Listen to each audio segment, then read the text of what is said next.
Alright guys, so in this lecture recording we are going to be talking about the sympathetic nervous system and the pathways that the sympathetic nervous system takes. So let me label this sympathetic. And I'm going to use a combination of this program OneNote on my Surface and the PowerPoint. I think drawing it really helps. So if I make any stupid mistakes, please forgive me. I'm still kind of getting used to using this thing. So the drawing that I have behind this on OneNote is actually a version of what we see right here, just without the bones. So on this drawing behind the PowerPoint, I have the nerves, but I don't have the bones. So, and I also have some of the organs that we go to. So here's our drawing. I have a beautiful set of nerves. My brain, spinal cord, and organs are lacking though. I don't know what happened. I think my ability to draw just disappeared at that point. I'm going to zoom in so we can label some stuff. So I'm going to label on the left side and then we'll draw the pathways on the right side where I've drawn my organs. Alright. Labeling. What color do I want to use? Let's do gray and then sweet. Alright. So we already know what a brain and spinal cord is. We know that this area right here, down here, this is the gray matter of the spinal cord. I hopefully don't, I hopefully do not have to label dorsal, ventral, and lateral horn for ya. There we go. Okay. So, but let's label everything else. So this in the back where this bump is, this is the dorsal root. Okay, that's the dorsal root. And remember, that is sensory only. In the front we have the ventral root. And remember, that is motor only. Motor only. Dorsal root and ventral root. And then they join together to form the spinal nerve. So right there is where they join together. That's the spinal nerve. Let me rotate this. Oop, maybe not. That's the spinal nerve right there.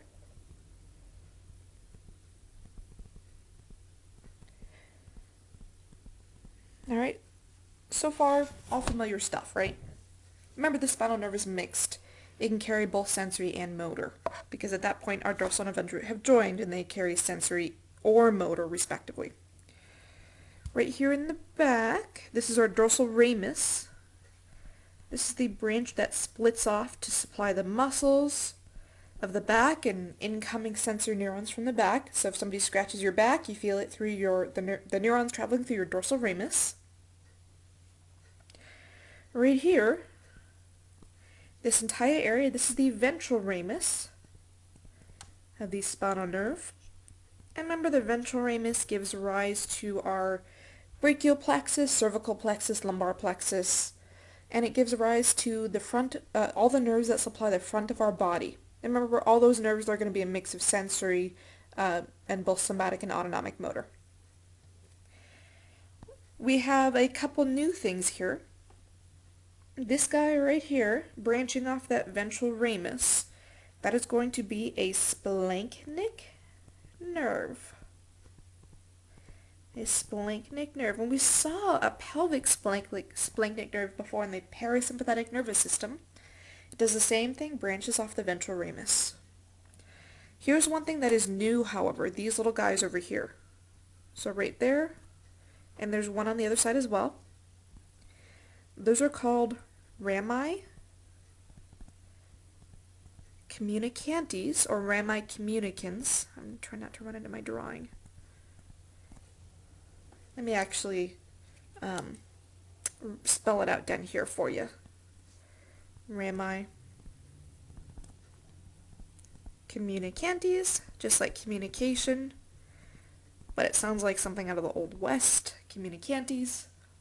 Alright. So the purpose of the rami communicantes is to feed onto this big old thing, this chain, and that chain is called the chain ganglion. Chain ganglion.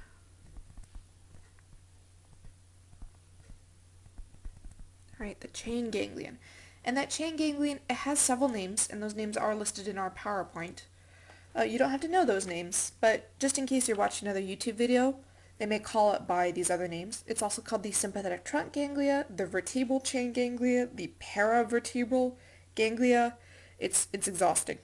I'm just going to call it chain ganglia. Just call it what it looks like. Keep it simple as much as possible. Alright. So, the chain ganglia is only used for the sympathetic nervous system. Nothing else. No parasympathetic, no somatic motor, no sensory, nothing. Just sympathetic. Alright? And the chain ganglia provides a really, really easy, fast way for our sympathetic nervous system to travel to the rest of the body. If we remember, with our parasympathetic, we didn't really need this extra way to travel. We had the vagus nerve, which went freaking everywhere anyways, and then we had the sacral nerves, which went everywhere the vagus nerve didn't. With the sympathetic nervous system, right, the sympathetic nervous system arises from the thoracic area and a little bit of the lumbar area, right? It's not really up in our head, it's not really up and down in our butt, so we have to have a way to travel to those areas. We still have sympathetic innervation to our face, right? So we got to be able to travel the head. We still have sympathetic innervation to our legs, the sweat glands on our legs, so we got to be able to travel down there too. So the chain ganglia supplies an easy, relatively fast way for our sympathetic nerves to travel. Alright, let's now start talking about traveling. And in class we used the example of a couple different ways we can travel through the chain ganglia. I'm going to change that up a little bit, and this might be a little bit easier to understand for us, which is why I'm changing it. I'm going to talk about where we're going to travel in terms of locations. So we can travel one of four primary locations. We can travel to the face and the periphery. So let me actually add up here face and periphery. By periphery, I mean under the skin. So the skin itself and right underneath the skin. So our face includes all the sweat glands on our face, our salivary glands, our pupils, our nasal mucosa. What causes us to produce lots of snot is actually the parasympathetic nervous system. What causes our nose to dry up is the sympathetic nervous system. So we got the face, and we also got our peripheral blood vessels. So the blood vessels that are immediately underneath our skin, when those dilate, you blush, alright, as blood flows into them. We've also got the adipose tissue right underneath our skin. Most of us have a nice thick layer of adipose tissue, especially me. Alright, so let's talk about how we get through this whole mess all the way to the face and your periphery. Okay? So our neurons have to start somewhere, right? Our neurons are going to start in the lateral horn of the spinal cord. Remember, lateral horn is where autonomic goes. Dorsal horn in the back, that's where sensory comes in. Ventral horn is where somatic motor, conscious motor control goes. So we're going to start in the lateral horn. And that little neuron whose cell body's in the lateral horn, he's going to send out an axon. That axon's going to travel through the ventral root. Remember, all motor information travels through the ventral root. Now, we gotta travel, right? We gotta go all the way up to the skin. So, I'm actually going to hop onto that chain ganglia now. I'm going to hop onto that chain ganglia, and I'm going to hop onto that chain ganglia, that freeway, via my on-ramp, my rami communicans. So there I go, into my chain ganglia via the rami communicans. And then I'm going to travel up my chain ganglia, and that chain ganglia goes almost all the way up and down your entire spinal column. All the way up to the very top. Alright, and it's there that I'm going to synapse at the very, very top, as close to my face as possible. Alright? So, where I synapse is with a postganglionic neuron, and let me change the color actually to a lighter green to signify postganglionic. Oop. That postganglionic neuron is going to take a separate route to get to the face. We're not going to talk about that route. too intensively, we are just going to say that it goes through one of these cranial nerves. Alright? Because again, in order to get to your face, you got to go through the cranial nerves. So our postganglionic cell, here in light green, goes through the face. Our preganglionic cell, in contrast, goes through the chain ganglia. So preganglionic.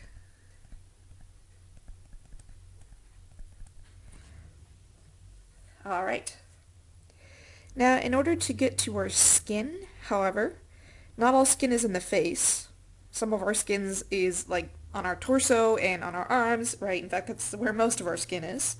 So in order to get to our skin, we're not going to go through a cranial nerve. We're just going to go through a regular spinal nerve. We still got to travel most of the time, but we're going to go through a regular spinal nerve. So I'm going to get back off the chain ganglia, back through the rami communicanti. All right, go through a spinal nerve, and then up to my skin. All right. So if you're going to the face, you go through a cranial nerve. If you're going to the skin, most of the time you're going through a spinal nerve. Unless you're going to the skin of the face, in which case you're going through a cranial nerve. In both cases, though, you're going to synapse in that chain ganglia after traveling somewhere somewhat. So that is one possible route that we're going to take. We're going to go to the face, or we are going to go to the skin. And when I say skin, I mean the blood vessels beneath the skin and the adipose tissue. Alright, so that's route number 1. Let's look at a second route. Let's talk about getting to the heart and lungs. So I like to divide this next section into all of the organs that are above the diaphragm. So your diaphragm is right underneath, if you were a lady, it's right underneath the boobs. Okay. For guys, it's a little bit above, a little bit halfway above your abdomen. And the route that we take to get to the heart and lungs is very similar, and it's different from the route that we take to get to the organs below the diaphragm. Diaphragm is a big flat muscle, and it's a pretty good barrier to nerves getting through, so we gotta take different routes to get around it. So let's talk about going to the organs above our diaphragm. Now, these organs right here, our heart and lungs, they're right next to that thoracic area of the spinal cord, right? They're right next to where that sympathetic nervous system comes out, so it's really easy to get there. We're going to start in the same area, though. We're going to start in the lateral horn. Right there, there's our preganglionic cell body. And let me actually use a darker red color, so I follow my schematic, same schematic as before. Color that guy in with dark red. He's going to send an accent out, that ventral root. Okay. He's going to hop on that rami communicanti. Alright. And then he's going to synapse, and I kind of made a mess here, didn't I? But hopefully you'll get the idea. He'll synapse in that chain ganglia. Synapse in that chain ganglia with a postganglionic cell, here in light red. That postganglionic cell is going to exit through the rami communicanti, rami communicans, whatever you want to call it. We're going to briefly go along the spinal nerve before branching off our own separate route to go to the heart and lungs. Alright? So we exit and synapse on the same level to get to the heart and lungs. With your skin and your face, where you exit and where you synapse are on different levels. You travel through that chain ganglia. Okay, so let me label my pre and post. Light red is our postganglionic cells. Dark red is our preganglionic cells.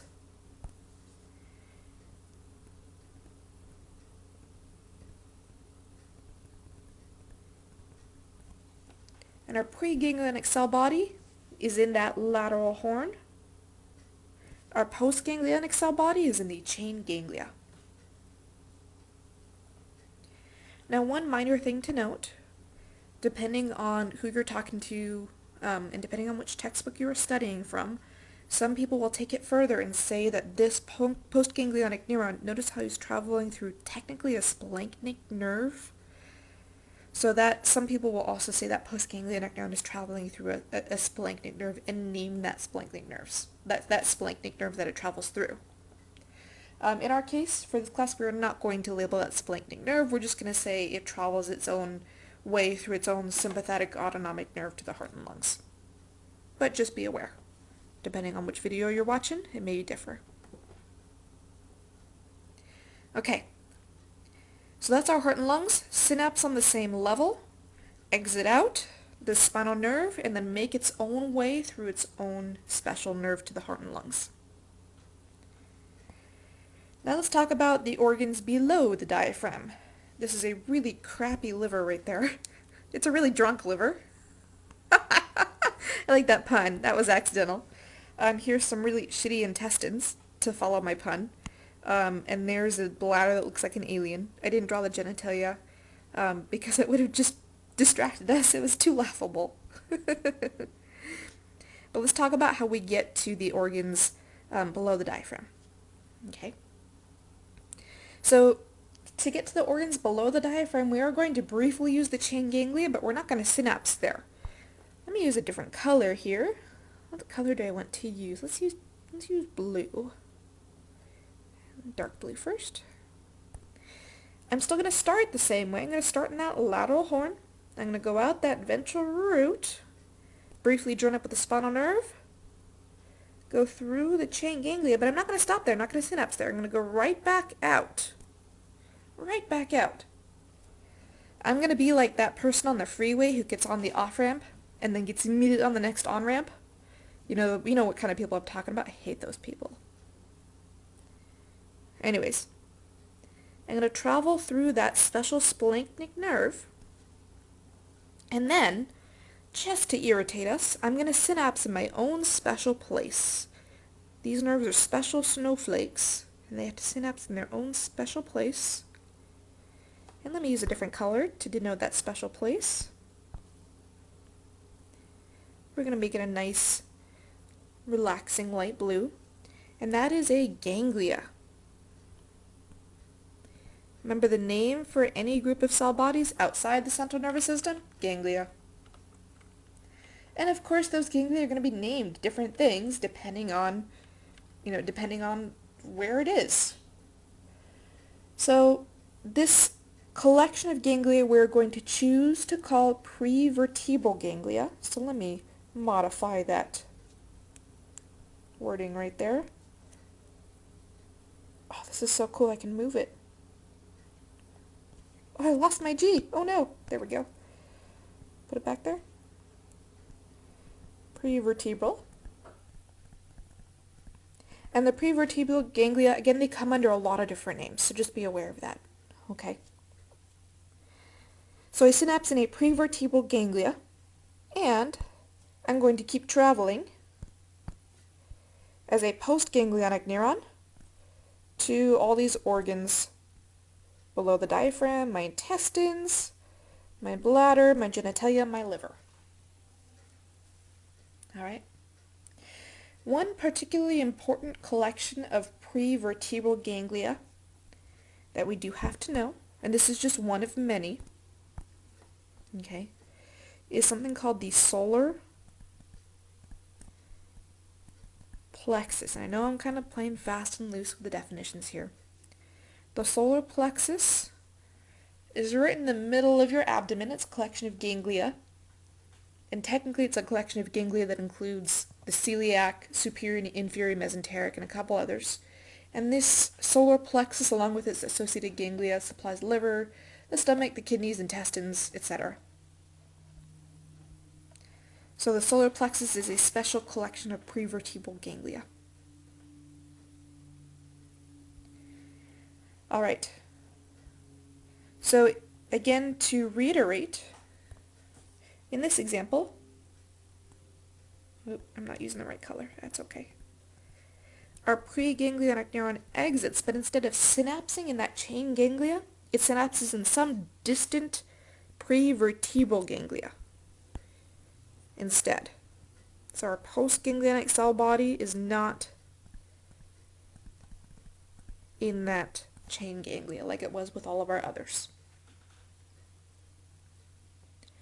Okay, so that's our three most complicated routes. All right, and notice, actually, before I move on, notice that we do have one splanchnic nerve that we travel through. All right, so we do have one splanchnic nerve. That is a thoracic splanchnic nerve. And remember last time we had pelvic splanchnic nerves in the parasympathetic? Here it's a thoracic splanchnic nerve. And there we go, that's it. We have one more now. We gotta go to the adrenal glands. Look at that, aren't we proud of ourselves? We have some beautiful drawings here. Let's go to our adrenal glands now. I'm going to start up here. I'm going to use purple. I don't know why, but I've always thought of our kidneys as purple, and our adrenal gland is purple. Our adrenal glands are a small triangular gland on top of our kidneys. And to innervate that adrenal gland, we're going to go along a very similar route. We're going to start in the lateral horn, go out through that ventral root, go via rami communicanti in the chain ganglia, right back out, be an asshole freeway hopper, go through one of those those thoracic splanchnic nerves, and we immediately supply that adrenal gland. So notice this is all one neuron. This is all a preganglionic neuron. Preganglionic. Alright? So those are our four routes. Again, up to the face and the periphery. If we're going to the face, we're going via cranial nerve. If we're going to the periphery, we're going along a spinal nerve. But either way, we're traveling along the chain ganglia up or down before we synapse. We can go to the organs above the diaphragm, the heart and lungs. We come out at the same level that we synapse before proceeding briefly through the spinal nerve, then along our own special nerve. If we're going to the organs below the diaphragm, we are going to go straight through the chain ganglia. We're not going to stop. We're just going to hop on, then hop off. We're going to synapse in a distant prevertebral ganglia, the most important collection of which is found in the solar plexus, before we go to our liver, our bladder, our intestines, our stomach, etc. And then our adrenal gland, over here. Here we are going to follow the same general outline as our liver, intestines, etc., but instead of synapsing in some distant ganglia, we're going to go straight to that adrenal gland, that little triangular gland on top of your kidneys. And by the way, something to note, your adrenal gland and your kidneys are two totally separate organs. They did completely different things. They just happen to be located next to each other. Alright, so ready to add some neurotransmitters and receptors? I know you're not, but too bad. Alright, I'm still going to do it. Thankfully, neurotransmitters and receptors here are pretty straightforward, relatively speaking. Let me choose a different color. Let's do orange. I like orange. Okay, so between our preganglionic cell and our postganglionic cell, so between pre and post, we always use acetylcholine and nicotinic receptors. Okay, acetylcholine and nicotinic receptors, always between pre and post. Let me see if I can squeeze some acetylcholine and nicotinic receptors in there. ACH and nicotinic. Okay, one thing to note, and this came up in our study session yesterday, one thing to note is that when I say acetylcholine and nicotinic receptors, here's exactly what we mean. Here's our preganglionic cell, and here's the axon terminal, again a really crappily drawn axon terminal. Here's our postganglionic cell. Okay, here's the nucleus of the cell. I'm going to label it I'm going to label it postganglionic. When I say acetylcholine and nicotinic receptors, here's what we mean. That preganglionic cell has those acetylcholine neurotransmitters stored in vesicles, right? And as soon as that calcium floods into that cell via those calcium voltage-gated channels, as the action potential reaches the end, we release the acetylcholine into the synapse, and we dock with receptors on the dendrites of that postganglionic cell, and those are the nicotinic receptors. They're going to let sodium in. Right, they're going to let sodium in, depolarize that postganglionic cell, and continue the message. So, all stuff that we've seen before. So again, between pre and post, acetylcholine and nicotinic receptors. Okay. The one exception here is over here at the adrenal gland. And of course the adrenal gland always has to be the exception. Let me do pink here. To the adrenal gland, we are going to secrete norepinephrine, our other neurotransmitter. And we are going to dock with an adrenergic receptor. Remember, another name for norepinephrine is noradrenaline. So think noradrenaline, adrenergic. Kind of makes sense if you squint really hard. Now let's talk about post and the effector. Remember, an effector is any muscle or anything that we are secreting a neurotransmitter to. So between the postganglionic cells and the effector, whether it's the smooth muscle surrounding our sweat glands, whether it's the smooth muscle in the pupils of our eyes, whether it's the cardiac muscle in our heart, etc., we are going to secrete norepinephrine. And we're going to secrete it to those adrenergic receptors.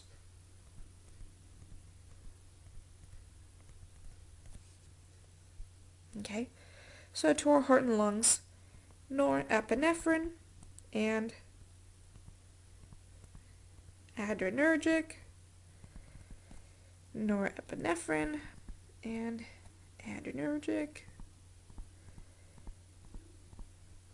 So up until this point, everything has been the same between sympathetic and parasympathetic, except for that norepinephrine and adrenergic receptors with the postganglionic cells. Okay, same thing with the liver and the intestines too. Hopefully I don't have to write that out at this point. Alright, one more bit of information. I know your brain is probably melting, but hold with me here, okay? Hold with me here. We're going to talk about the different types of adrenergic receptors. Let me make a little diagram over here. So we have adrenergic receptors. We can split adrenergic receptors into two types, what are called alpha and beta. With our alpha receptors, there's multiple types. There's alpha 1, alpha 2, etc. But the most important that we're going to talk about is the alpha 1. Alpha 2 is just note that it's there, it exists. With the beta receptors, we're going to split these into three types. Beta 1, beta 2, and beta 3. Alright. So let's talk about where we find each type of receptor. Your alpha 1 receptors are going to be surrounding the smooth muscle of your peripheral blood vessels. So, let's write this in. Smooth muscle of peripheral blood vessels. And to give you a little quick preview, here's a blood vessel, and a blood vessel has multiple layers in it. It has the inner layer that's made out of endothelium, that simple squamous epithelial tissue. And then it has a layer of smooth muscle, that's the pink dashes that I've drawn in there. And then an outer layer, an outer protective connective tissue layer. The smooth muscle that's in there can contract. So that pink layer in there contracts, and when it contracts, it makes the lumen on the interior much narrower, so it constricts your blood vessels. So when this smooth muscle is stimulated, your blood vessels constrict. They get smaller. So this alpha 1, when it's activated, it causes our blood vessels to constrict. It's stimulatory. It stimulates those blood vessels to contract.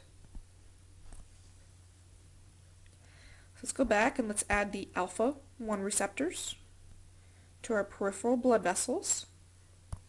So peripheral blood vessels, norepinephrine, and I'm not using my pink, alpha 1 adrenergic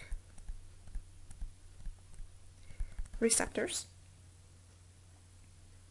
Okay, we're not going to worry too much about the sweat glands, salivary glands, pupils, nasal mucosa until we get there when we start studying the eyes and the respiratory tract more in detail next quarter.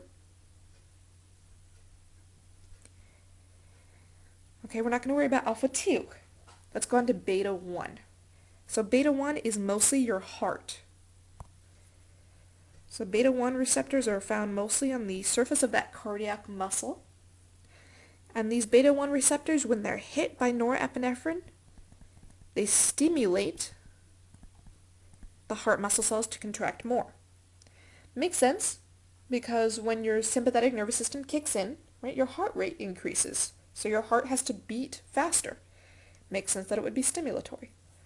Let's go back to our heart, and let's add our beta. Let me move this term adrenergic, so I have room to write my beta. Maybe I don't have room. Okay. I'm just going to erase it then. And beta 1 adrenergic. Okay. Beta 2 is found mostly in your in the smooth muscle surrounding your deep blood vessels and your lungs. All right, so I'm going to write in lungs here.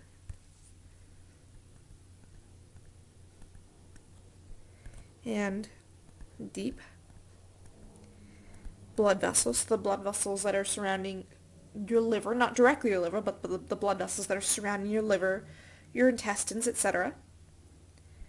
And this beta 2 receptor is actually inhibitory. Inhibitory. And this causes your smooth muscle to relax. All right, causes your smooth muscle to relax, and that results in dilation. Your beta 3 receptors, on the other hand, are mostly for adipose tissue. This is actually a fairly recent discovery, these beta 3 receptors. And this is stimulatory, causes the adipose cells to break down their stored fat. So let's go back and let's label our beta 3 and our beta 2. So adipose is beta 3. Adrenergic receptors. Okay. Our lungs are beta 2 adrenergic. And just for the sake of completeness, I'm going to label it over here on our actual lungs as well. Okay. On our blood vessels surrounding our liver, surrounding our intestines, we also have those beta 2. Okay. So beta 2 adrenergic. So here's how I remember this. The alpha 1, I don't really have anything for you, sorry. But the beta 1 and beta 2, think about beta 1, you have one heart. Beta 2, 2 lungs. Okay, then you're just going to have to remember the deep blood vessels and the fact that it's inhibitory. So the only receptor here that we've talked about that's inhibitory is that beta 2. And what this allows us to do is it allows our sympathetic nervous system to constrict some blood vessels and open up others. All right? Allows us to constrict some blood vessels and open up others. So, and I think I misspoke earlier when I said this, when this smooth muscle surrounding your blood vessels contracts, it constricts, okay? When it relaxes, it dilates. So a really cool example is of how this whole process can work is with drugs. So we have a lot of drugs that can act on the sympathetic nervous system. We can broadly divide them into two types though. And let me actually pull up my PowerPoint for this. I'm going to go all the way down to the end. All the way down. So when we look at drugs that affect the sympathetic nervous system, we can broadly divide them into two types, what are called agonists and antagonists. An antagonist acts just like someone in a story. It blocks the receptors. Alright, an antagonist blocks the hero, right? And usually antagonists work by binding to the receptors themselves and blocking anything from attaching to them. One antagonist you may have heard of is called propranolol. It's a beta-1 adrenergic blocker, and it's used to slow your heart rate. So you block those receptors on the surface of the heart, on that cardiac muscle, and you block any norepinephrine from getting there. It prevents your heart from racing. And it's used to treat, it's used on people who have increased heart rate, either from heart failure or, because they just had a heart attack and they're stressed out. Or it's also sometimes used to treat severe anxiety when your heart would race.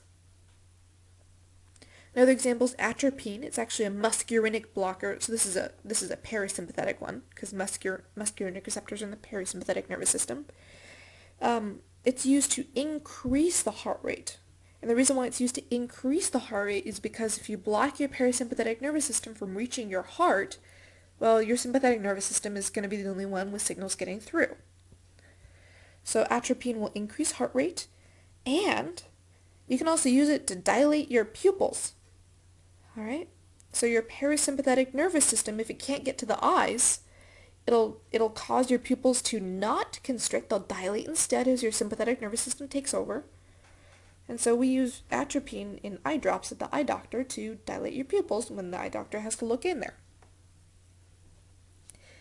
Agonists, on the other hand, they bind to and activate receptors. A really, really cool example of this is phenylephrine.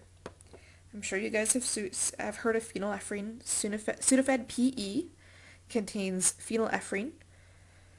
It's actually an adrenergic agonist at alpha-1 receptors. So this constricts all of the peripheral blood vessels, including the blood vessels in your skin and the blood vessels in your nasal mucosa. Those are peripheral as well. They're close to the surface. When you constrict those blood vessels, because you're activating the alpha-1 receptors, remember the alpha-1 receptors are stimulatory, that causes your blood vessels to leak a little less plasma, and that plasma doesn't get turned into mucus. So it reduces mucus formation. Some asthma medications are adrenergic agonists at beta-2, so they actually cause your airways to dilate. Remember, beta-2 is inhibitory, so it causes your blood vessels to open up. Your smooth muscles surrounding your blood vessels to relax. One thing that's kind of cool, epinephrine. And epinephrine is secreted by our adrenal gland in response to stimulation. It's often administered with an anesthetic, and the reason why you want to administer it is because we can't let the anesthetic travel too far. So epinephrine will constrict blood vessels, local blood vessels, in the periphery, because most administrations are, going to be right beneath the surface of the skin, and prevents that anesthetic from getting too far, and also from enzymes in your blood from getting to it and breaking it down too fast. So that is our sympathetic nervous system right there. On our PowerPoint, we've just gone through all of this stuff. I promise we went through it. So I'm going to leave the PowerPoint where it's at, and I'm just going to go based off this one note drawing because I think it's much better. Alright? So if your brain's not mush at this point, you are in way better condition than I am. Thanks as always for sticking with me though.